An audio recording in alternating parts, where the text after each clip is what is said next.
Тэрэн гороо. Дээр үед аль альс газар ахиухан гөлстэй ачаанд ганцаар жин тээдэг айхыг мэдтгүй нэг ирвэж. Тэрээр нэгэн намар буцах замдаан ингэр ээвэр чийлэх хөл газар бууж жодороон шагаад хар цайган буцлан ууж суухтан дэрэгдэн нэмтэрхий хараяг хэвтхий харж цайныхан шавхруугаан түн рүү санаандгүй хийж орхичээ.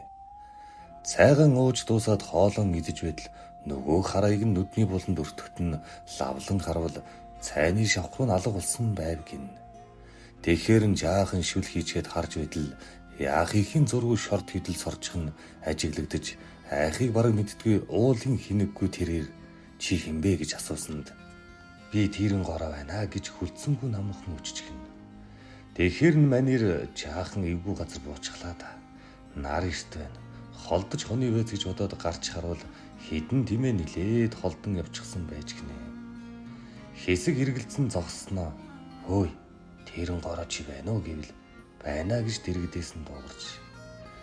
Чи тимээ ойртуулаад ирж чадах уу гэвэл заа гихийн төдийдл бэлчиж явсан тимээд нь яг л хүн очиод хөөж ирэх мэд эргэн наашилжээ. За да энэс зүхтагаад нэмэргүй хурдан ид юм.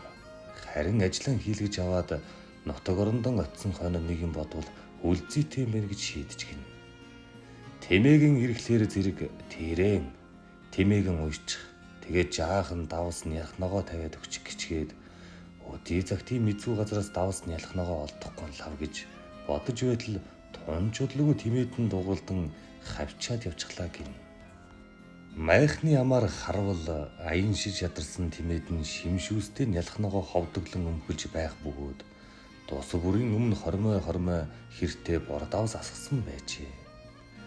Үүнээс хойш манер бүх ажлаа нь тэрэн гороогоор хийлгэж хагархай хар дагшинд нь хоолундны шавхруу хийсээр явж.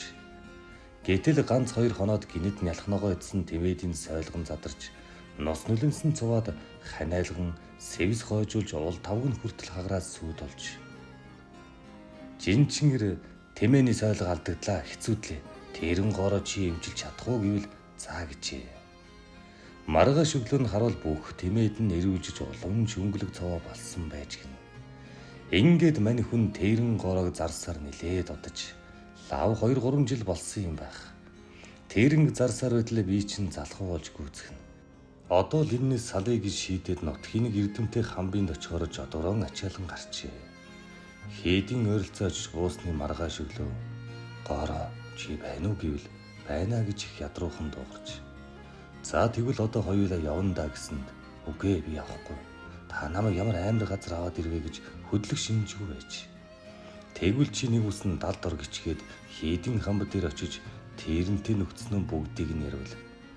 Би дүүнийг зайлуулах хурал нам хорой. Чи хурал гадаалтал энд суу. Тэгээд зүгээр гэжээ.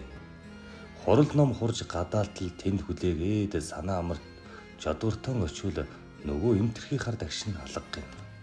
За яамаа ашгүй нэг юм зайл болтой гэж бодоод санаа амар унтаж. Өглөө нь босоод цайгаан ууж сунгаан ийш тийш харвал нөгөө хар дагшин майхны хаяанд байдгаараа л байж.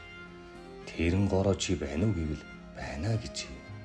Чи хайчаад ирв гэсэнд энэ хийдийн лам нар намайг 2-7 цаан шидчихлээ. Би арай л гэж ирлээ гэж. Мань нэрэд агшинд нь юм хийж өгчгөөд буцаж хийд дээр очиод тэрэн гороог эргэж ирсний хэлбэл хамб. Тунч яггүй ид юм. Дахиад хэд хоног хурал хорё. Одоо өөр аргаар үзнэ гэж. Мань нэрч манд цав хүрдсэн шиг хурал гадаалуулаад орой хараа бүрий болсон хойно жодгортон ирж хартал хараа дагшин майхны хаянаас алга болсон байжээ. Хөөе гороо чи байна уу гэж дахин дуудвал хариу өгсөнгүй тагч байж. Шөн дунд сэрээд хөөе тэрэн чи байна уу гэвэл хариу сонсогдсонгүй. Маргааш өглөө нь эртхэн ачаалаад гэрэн зүг гэлтрүүлжээ. Замынхаа талд орж явтал урдаас нь үгээр хэлхийн аргагүй үүлэнд тулсан тоосон баг нь ирж явахыг хараад хинэггүйр хизээж айж үзээгүйрэн айж оройны өсөнд өрөөс хийж орох байх газаргүй болтол яахын зургуу тулаад иржээ. Өшиг зүрхэн амаар гармаар тийм гэж хэлхийн аргагүй. Аимшигын аав ичимсгийн ээж гэмээр юм. Агсан буурал морины алт мөнгөн тоногт агар зандан бүрэх тэмээл дээр тогтож ядан тонголцож байж ядан багсалцаж, сардалцах хамрын нүхнээс нь саарал тоос хуйларч, улалцах нүдний аягнаас нь улаан шүүс тусалж, амнис хаанд нь агаар гасалж, хөдөлгөөнд нь хүрсдэг яан байх үед бодит тэнэг жинчин бодол эргцүүлэн алдан. Хой салхинд дайрагдсан хус улаангарын навчсаг жижигэн дагжин бүнжигнэж чээгэн улаан хорхоо шиг агзгнан агшин твдгүүд аимшигт тэр учраан ам нэн хилжгэн. Та юу намайг танихгүй байна гэж юу? Тэмээ малыг чин харж, тэнгийн ачааг чин өргөж, ол зомгийг чин нэмж, орчин тойрныг чин манаж, эзэн таны тушаалыг энэ дэлгүү биелүүлж явсан. Тэрэн горогч би тэр биеэрэн байна. Хагархай хард агшинд минь халан хүүтнээ хайрлсан, яахаа мэдхгүй хүчийг минь яаж игээд ашигласан ухаан зориг төгс учралт сайн эзэн та. Хярын салхинд найгах, хялганы толгой шиг жижигрэх, ярагчны сэлэмд бүхийсэн ялтны толгой шиг бүнжигнэх ямар ч хэрэг байхгүй. Ядарсан муу тэрэн чин яг ажиллан оллоо. Эрэлгийн оронд намайг аваачаад илж болгочихлоо. Таарах ажиллаа нь таны ачаар л оллоо. Сандарч яах хэрэггүй. Санаа зовгч явдалгүй. Одоо таныг авахгүй. Ондон ажил олон байна. 91 насанд чин ирж таныг авнаа. Тэр болтол та тэрэн горогон үзэхгүй гэд улаан тоостойгон алга болчих.